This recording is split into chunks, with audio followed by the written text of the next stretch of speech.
Hello. Hello. How you doing? It's been a while, hasn't it? Welcome back. Right. I haven't done a video, as you know, for over a year now.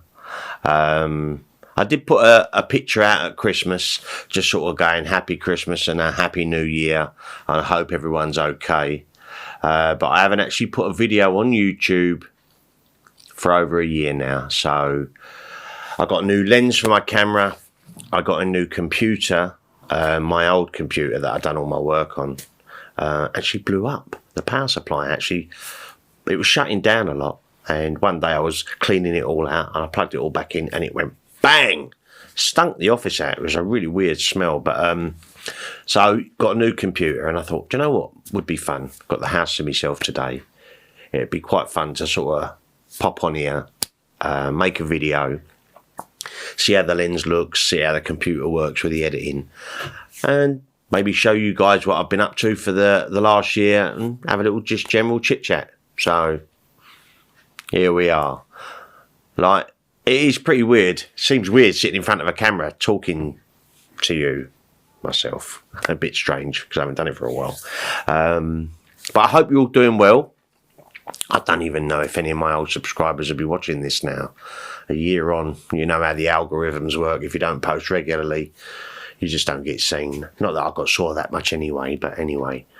So, what have I been doing?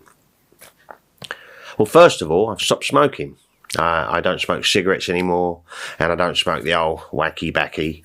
As some of you know, that I used to be a bit of a wacky backy fan. Yeah, I gave them both up April this year. 56 now, kind of getting older, and don't want to start developing health problems, you know. As you know, last year I gave up sugar, although I did kind of cheat and go back to eating sugar a little bit because the weight went real down, you know. I was in the 11 stones, you know, and I started to panic a little bit. So over Christmas I had a bit of cake and a bit of ice cream, and I've kind of slipped back into some of my old ways. I mean, I'm still in the 12 stones, which I'm pleased about. I mean, I went from 14.5 stone down to 11 stone 11, so, and I didn't like it. I felt a bit too thin, you know. But yeah, so I've given up smoking. Good days and bad days, you know. Certainly at the beginning it was kind of difficult, sort of like and wanting to eat everything and trying to do everything, but yeah, still getting on with it. Had a bit of problem with sleeping at first, because obviously you're smoking the old herb, if you like. It's kind of a natural sedative, you know, puts you to sleep every night, you know. So I had a little bit of insomnia for a while, which was starting to give me anxiety, because there's nothing worse than going to work the next day or driving or anything when you haven't had a night's sleep, and it causes you to get all anxious and stressed out and bothered. So I had to go through a little bit of that, but apparently that's quite a normal thing. I always used to think that weed is harmless, and you know, it's arguable, you know, that it probably is, but coming off of it, if you've abused it, I mean, I've done it for, I don't know, best part of 30 years, I guess. I was smoking weed. Talk about confession, I hadn't just come back. I needed to knock it on the head. The wife's give up smoking as well. She gave up a month before me. She gave up in March the 1st, and I gave up in April. Thought it weren't a great idea to stop at the same time.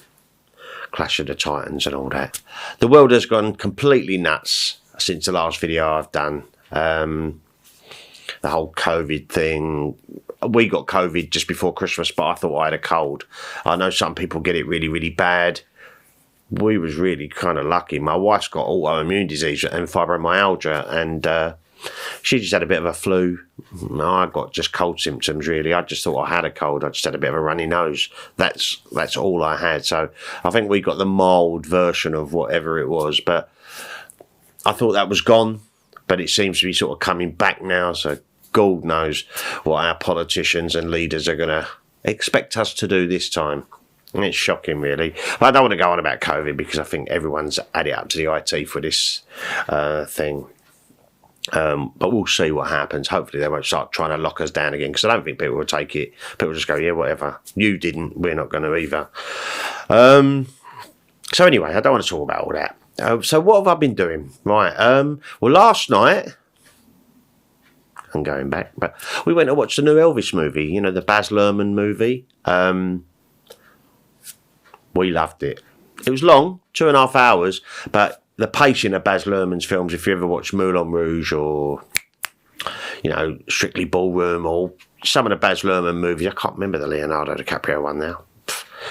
Gatsby. There you go. He's got certainly his own style, and this is to no exception, but I got caught right up in it. I thought the film was fantastic. So if you haven't seen Elvis, go to the pictures and watch Elvis. It was well worth it. And honestly, I came home and I was Googling Elvis and looking at his last concert and his show from Hawaii. I mean, we all love Elvis, don't we? But me, I've always been a little bit of a stickler. Give me the early Elvis, you know, King Creole, Jailhouse Rock, The Bad Boy. And I loved all that. But it did give me a bit of an appreciation, you know, the comeback special, If I Can Dream, after Bobby Kennedy got shot.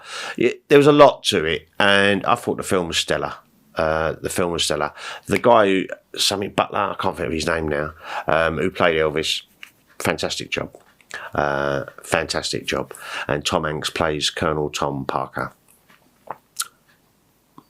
Good film, well worth a watch. What else have I been doing? Right.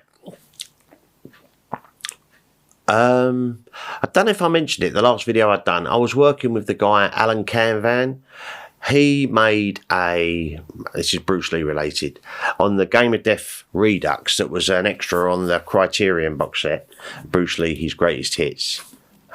He done a 40-minute, just under, segment of his own vision of Bruce Lee's 3 fights that he filmed in Game of Death. You know, the 78 movie wasn't... It's a guilty pleasure. I've mentioned this before. I hate it and love it. If there was ever an exploitation of Bruce Lee, Game of Death is the one, you know. But we all watched it because we got to see him fight Kareem, Dan Inosanto, etc.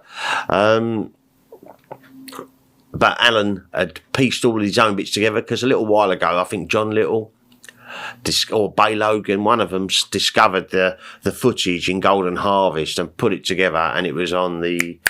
What was that documentary? A Warrior's Journey. A Warrior's Journey. And we got to see, you know, James Chen and all the other, you know, the other characters that was in Bruce Lee's original 1972 version of Game of Death. Because obviously it weren't released till 78 by Golden Harvest and Raymond Chow. But Bruce actually filmed it in 1972 before Enter the Dragon, which would make the footage 50 years old this year. But anyway, I was working with Alan. He's doing a 2.0 version of Game of Death Redux. He put one out on the Criterion box set, which we all thought, well, I thought it was great. But he wasn't completely happy with it because it was a time factor. He didn't have the time to polish it up as well as he'd done. So he's colour graded it. He's got rid of all the clicks and pops, and he's done different sounds. And I was quite fortunate. He, what do you call it when they talk to you on the computer? Just like a FaceTime thing. And he actually showed me the completed version, and it looked... Zoom called me from the States, and that was incredible. Well, anyway, I was working on a couple of posters for him and the Blu-ray cover. We back and forth for about a year. I don't actually know if I can show that, so I probably won't, but in due course it's coming out. And I was really excited to be part of the whole, you know, somewhere in the Bruce Lee multiverse. Stripey is on there, you know. I've actually added something to that. You know, one of my bits, some of my artwork now will be involved in the Bruce Lee collection. So I'm kind of really stoked about that. As you know, I'm a big Bruce Lee fan, have been for many, many, many years. So that was one thing that I've been doing, and I'm really, really stoked. I don't know when the Blu-ray release will be coming out, but I think if you look on the Eastern Heroes website, and I'll stick a link down below where you can actually have a little look at the poster rather than me posting it on here, just in case. Alan don't want me to do that just yet. So yeah, quite stoked about that. Now, I'm still doing the Bruce Lee group on Facebook. It's the only reason I keep my Facebook. I don't post on there myself. Very, very rare. I might put a happy birthday to the wife or one of my girls, but generally I'll just stay off Facebook. But the Bruce Lee group has just gone through the roof. I think I'm up to 83,000 members on there now, and it's kind of hard to walk away from, because it was me and a couple of my friends and my mate Doz, who passed away last year, my best friend. There was 7 of us for about a year on that group, you know, and whenever I think about walking away from it, I always think about Doz and how pleased he was, because it was just starting to grow just before he passed away, and he would be blown away with the size of the group now. So anyway, so that's still going really, really well. Right, what else? Well, obviously last year we got to see in November on Disney Plus, the Beatles Get Back. I loved it. I absolutely loved it. Talk about the fly on the wall experience, but you really did sort of feel like you was involved in it all. And I absolutely loved it. And I thought it looked amazing as well. Like the colours and how clear it was. When I think of the Michael Lindsay Hogg movie, that Let It Be, always looks a little bit, I don't know, out of focus. It just looks a little bit dowdy. It might have been because they were bootlegs. I think my bootleg's off a Laserdisc. So I don't know if there's ever going to be that as a release. I don't know if that's ever going to be out. And I don't even know when the Blu-ray for the Get Back, because it's got to be one to own, isn't it? Along with the other Beatles films that I have. That's got to be a must-have, isn't it? I did manage to get the book. The wife got me the book. So, absolutely loved that. And after that, the Giles Martin box set to Let It Be, which is absolutely something else. Possibly the best of the bunch. A little bit more subtle on the mix, I think, but absolutely love that box set. Sounds incredible on vinyl, and really, really pleased to have it. So yeah, that's the Beatles. Also on Disney Plus, just a month ago, might have been a month ago, just after. Pistol, the Danny Boyle biopic of the Sex Pistols. You know, I think it's based loosely on Steve Jones's book Lonely Boy. It's centred around Steve. Blew me away. It really got me into listening to the Pistols again. Been playing Nevermind the Bollocks of the Sex Pistols, and obviously the Great Rock and Roll Swindle. I need to get the Great Rock and Roll Swindle on vinyl again, actually. The double album, I used to love that. It just looked... I need to get that on record, actually. But I really thoroughly enjoyed that. I know John Lydon's come out saying he wasn't involved, and how could they make it without him in it, and there's all the politics. But there's always been that around the Sex Pistols. If you think about Malcolm McLaren and Donny Rotten, and there's always been politics in the Sex Pistols, and there always possibly will be. But I thoroughly enjoyed it. And like I said, I didn't know that Steve Jones and Chrissie Hynde were an item. I did not know that. You know, there was so much I didn't know. How involved. I knew Malcolm McLaren and Vivienne Westwood owned the sex shop down in London, but I didn't know how involved Vivienne Westwood was in it all. So if you haven't seen that, I find it really good. I think the Malcolm McLaren character was amazing. Well, they was all good. The actors in it done a stellar job, and it really sort of conjured up the spirit of that era. Like I said, the Pistols was my first passion for music. I liked all sorts of music in them late 70s. I mean, I grew up, like I said to you before, I've had brothers into rock and roll, brothers into soul, brothers into all sorts. So I come from a mixed bag. My dad was jazz, my mum liked country music. So I sort of grew up with all these influences, and I got into punk. That was my first love, before obviously the whole skinhead and two-tone stuff that kicked in. Now, some of you, if you're still watching this channel now, will remember back in 2017, I started collecting the Beatles vinyl collection from, dare I say their name on here, D'Agostini, and I had a nightmare with them. Well, last year, 2021, they brought out the Bob Dylan vinyl collection. Now, I do think it was released prior to that in Italy, but I thought to myself, well, I might get some of that, you know what I mean? Bob Dylan, we know Bob Dylan, we know some of his albums, you know, Blonde on Blonde, Highway 61, Pat Garrett and Billy the Kid, Desire, Bringing It All Back Home.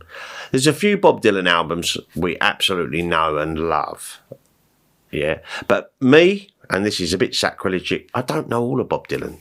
I had his greatest hits and I used to play that a lot, you know, the Bob Dylan's greatest hits. But there's a lot of deep cuts and albums of Bob Dylan I know very little about. So I thought to myself, the collection sounds amazing. Going near D'Agostini frightened the living out of me. I thought, should I do that? I thought, well, I won't subscribe like I did last time because I couldn't. If you're not sure what I went through with the Beatles vinyl collection with D'Agostini, I subscribed to them. And I've got videos, go back a few years and you'll see I put many videos on about it. And I went through a bit of a tough time, to say the least. Well, I've been getting them from my local corner shop once a fortnight. I go down there and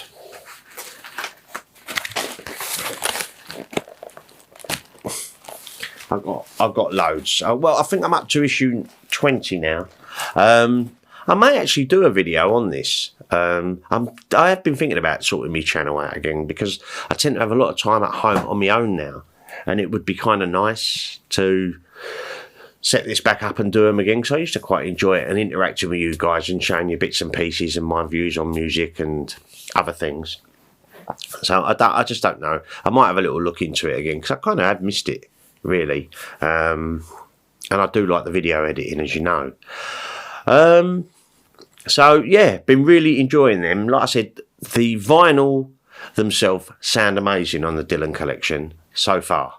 You know, they've all been amazing, but you have got a few errors here and there, as D'Agostini will always do. You know, they'll put on mono on Highway 61. It says mono on the label, but it's clearly in stereo. You can hear it. So there's a few issues with that, but nothing that I can't live with. And the records do sound absolutely amazing.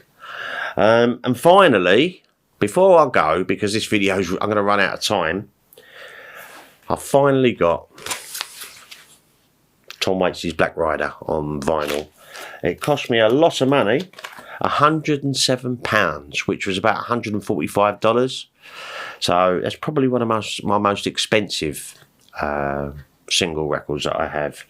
But there's only a couple more to get now, Anthology and The Asylum Years. But they're like compilations, so... But really, really chuffed to have Black Rider in my collection. It's very rare. It's very rare to get hold of. So, anyway, this video's gone on way longer than I was hoping. So, I'm going to love you and leave you for now.